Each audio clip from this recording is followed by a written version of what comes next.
கண்மணி ஜோடி யாருக்கெல்லாம் பிடிக்குமோ இந்த வீடியோக்கு ஒரு லைக் போட்டுருங்க. இளமதி பரமனை எப்படியாவது காப்பாத்தியே ஆகணும்னு சொல்லிட்டு அங்கருந்து போகாம கருப்பசாமிய கையெடுத்து கும்பிட்டு வேண்டிக்கிட்டு இருக்காங்க. உடனே கருப்பசாமியும் வேகமா வருது. உடனே இளமதி பயந்துடுறாங்க. ஆனா கருப்பசாமி பரமனோட கை கட்ட மட்டும் அவுத்து விட்டு போயிடுது. உடனே இளமதி கருப்பசாமிக்கு நன்றி சொல்றாங்க. இந்த நேரத்துல பரமனும் கண் முழிச்சிடுறாங்க. எதிர யார் வந்தாலும் கருப்பசாமி காவு வாங்கிட்டுன்னு சொல்லுவாங்க. ஆனா இவன ஒண்ணும் பண்ணாம போயிடுச்சே அப்படின்னு சொல்லிட்டு ரிஷி ஷாக் ஆகி நின்னுட்டு இருக்காங்க. இந்த நேரத்துல இளமதி இருந்துட்டு பரமன் கிட்ட, "பரமா, உன்னை யார் இப்படி அடிச்சு கட்டி வச்சது? சொல்லு பரமா. அந்த ரிஷி தானே? சொல்லு" அப்படின்னு இளமதி கேட்குறாங்க.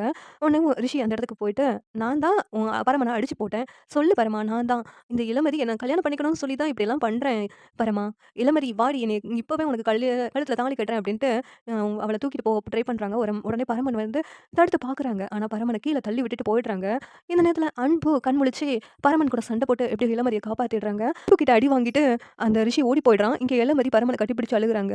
"சாரி பரமா, என்னால தானே நீ இங்கேருந்து போக வேண்டியதாயிருச்சு. அத பயன்படுத்திக்கிட்டு தானே அந்த ரிஷி இப்படியெல்லாம் பண்ணிட்டான். சாரி" அப்படின்ட்டு கட்டிப்பிடிச்சுட்டு அழுதுட்டு இருக்காங்க. இத பார்த்துட்டு அன்பு சந்தோஷப்படுறாங்க. உடனே எப்படியாவது கோவிலுக்கு போகணும். அங்க உள்ளவங்கலாம் பயந்துட்டு இருப்பாங்கன்னு சொல்லிட்டு எல்லாரும் கோவிலுக்கு போறாங்க. அங்க கண்மணி வந்துட்டு, "இவங்க 2 பேரும் சேர்ந்துட்டாங்களா?" அப்படின்னு அன்பு கிட்ட கேட்குறாங்க. "ஆமா, எப்படியோ அந்த கருப்பசாமி வந்து சேர்த்து வச்சுட்டாரு" அப்படின்ட்டு அன்பு சொல்லிக்கிட்டு இருக்காங்க. "பரமா, நீ காணாம போனதும் இளமதி துடிச்சு போயிடுச்சு. கருப்பசாமி எதிர வந்தா காவு வாங்கிடும்னு சொல்றாங்க. அப்பவும் கேட்காம பரமன எப்படியாவது நான் கண்டுபிடிச்சு கூப்பிட்டு வருவேன்ட்டு ஓடி போணுச்சு. உயிருக்கே பயப்படாம. அப்ப தெரிஞ்சுச்சு உன் மேல இளமதிக்கு எவ்வளவு லவ்வுன்ட்டு" அப்படின்னு அன்பு சொல்லிக்கிட்டு இருக்காங்க. இத கேட்டுட்டு பரமனும் இளமதியும் சந்தோஷப்பட்டுட்டு இருக்காங்க. இந்த சீரியல் எப்படி இருந்தா நல்லாருக்கும் நீங்க நினைக்கிறீங்கன்னு கமெண்ட் பண்ணுங்க. இந்த வீடியோ பிடிச்சிருந்தா லைக் பண்ணுங்க, ஷேர் பண்ணுங்க, சப்ஸ்கிரைப் பண்ணுங்க.